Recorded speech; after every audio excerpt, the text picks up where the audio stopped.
Welcome to Authentic Walk with God.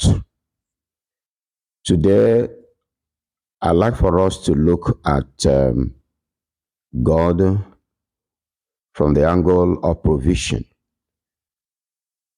Many times, as Christians, we look at God as our provider, and He really does provide for us.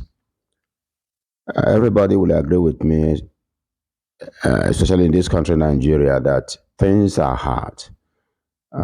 Life is becoming unbearable. The economy is not good. Price of goods and commodities, and even services, have become so high. And so many people want to throw the towel. Parents are finding things difficult. In the areas of feeding their children and providing for their needs, paying their school fees, and some other things. But in the midst of all these unpleasant experiences, God is promising us His presence with us and His provision for our needs.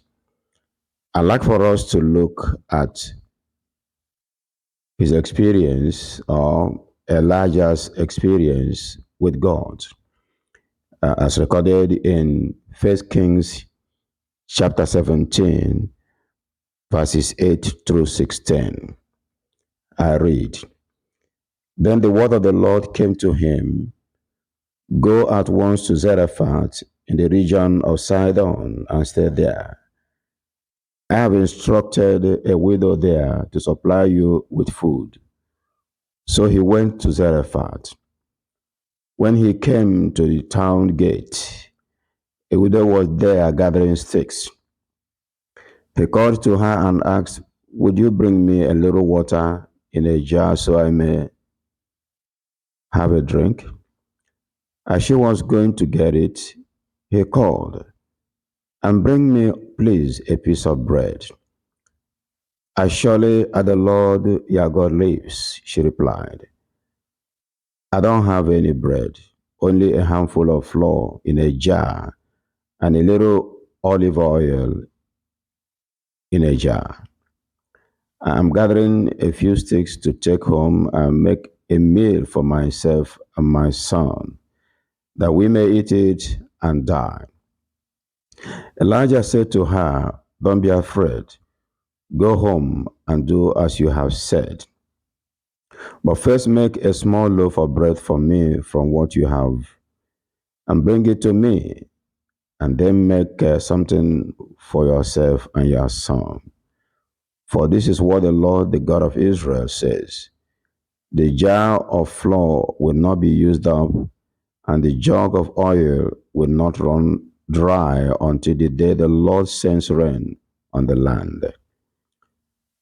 She went away and did as Elijah had told her. So there was food every day for Elijah and for the woman and her family. For the jar of flour was not used up, and the jug of oil did not run dry, in keeping with the word of the Lord, spoken by Elijah. The topic today is God's provision.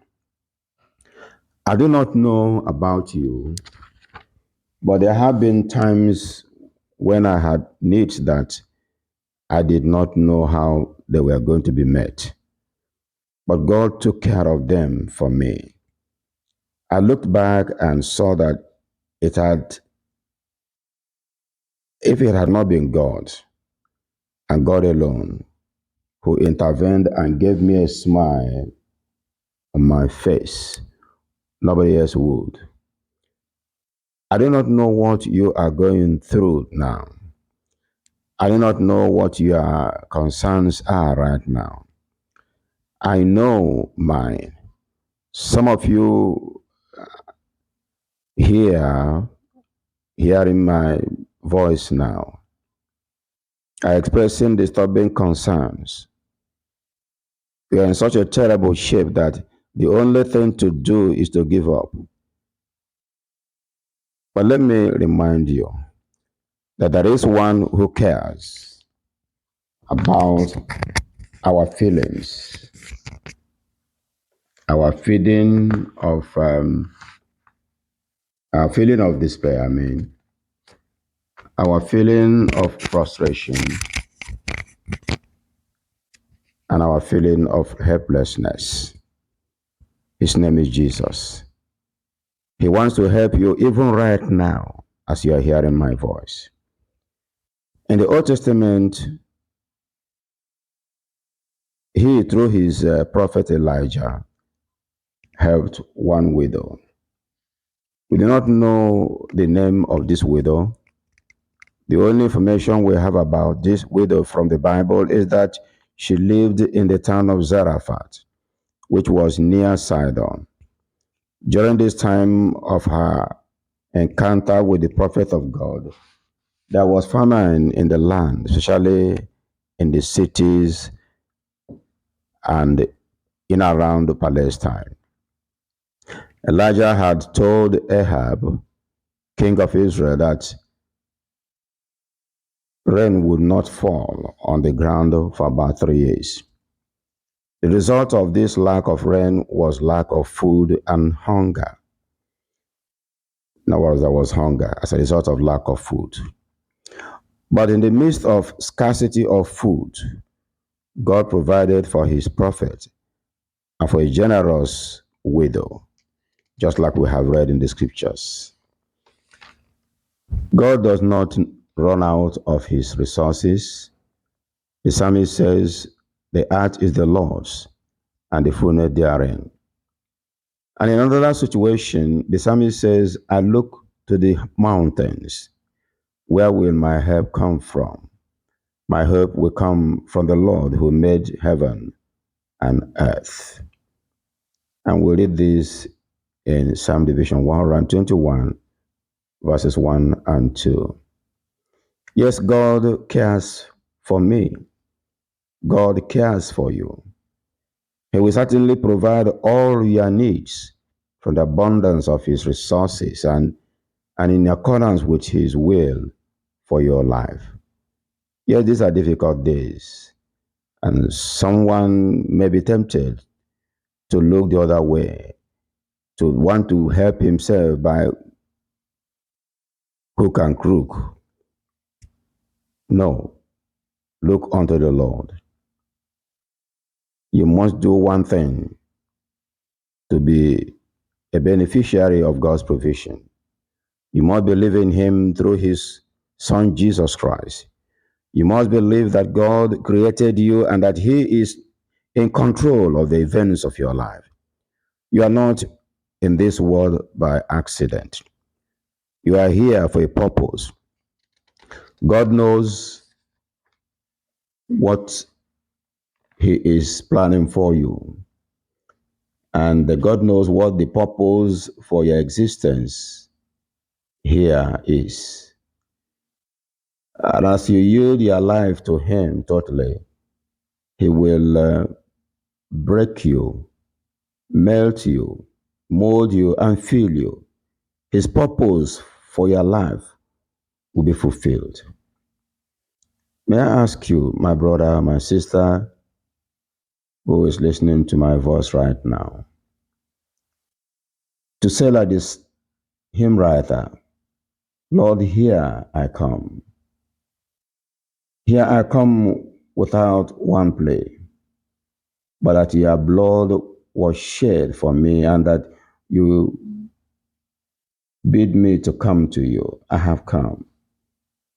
Though tossed about with many conflicts, many doubts, and fightings within and fightings without, I want to step out in faith and say, O Lamb of God, I come, I come.